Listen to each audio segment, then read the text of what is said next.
Haïti fait partie des pays les plus pauvres du monde, mais c'est un pays qui en plus connaît des catastrophes naturelles à répétition.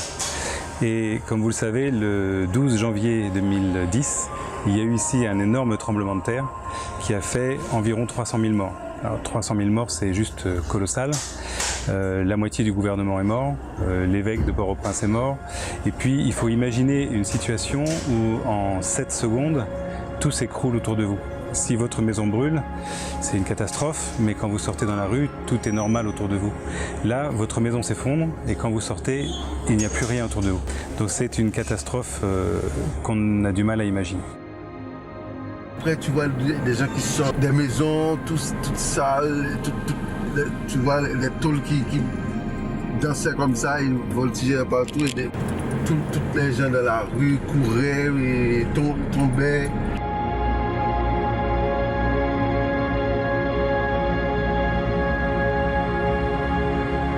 Tout Port-au-Prince a été détruit. Il y a eu beaucoup d'écoles détruites, beaucoup de maisons détruites. Les personnes avec qui je travaille nous le disent encore et c'est très présent dans les mémoires.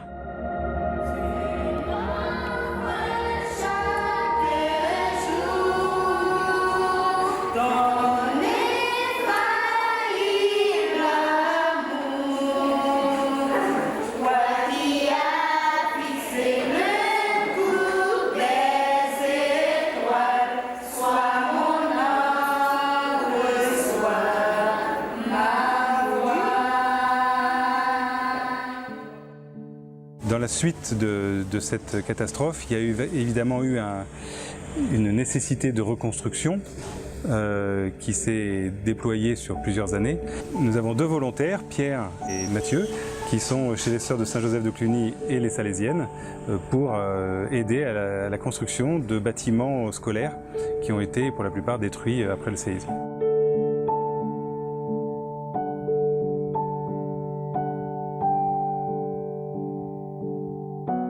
Et dans ce cadre-là, la communauté de l'Emmanuel, qui a une petite communauté ici en Haïti, s'est posé la question de ce qu'elle pouvait faire pour les membres de la communauté et pour le pays. Et donc, après une étude qui a duré 1 année, la décision a été prise de monter une école technique sur le bon principe selon lequel il est préférable d'apprendre à quelqu'un à pêcher plutôt que de lui donner un poisson.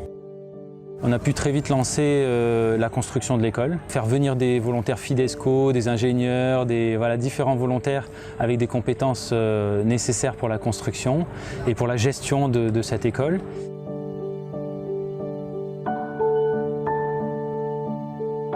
L'école est née en 2012 avec la première promotion qui est sortie en 2013. Et cette première promotion, c'était une formation double plomberie-électricité.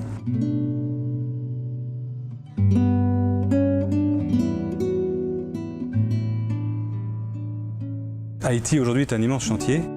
Parmi les beaux chantiers que l'école entreprise a actuellement en construction, il y a un chantier de Médecins sans frontières et puis le foyer de charité de Port-au-Prince qui construit un nouveau bâtiment et c'est l'école entreprise qui est en train de mettre en place toute l'électricité de ce bâtiment.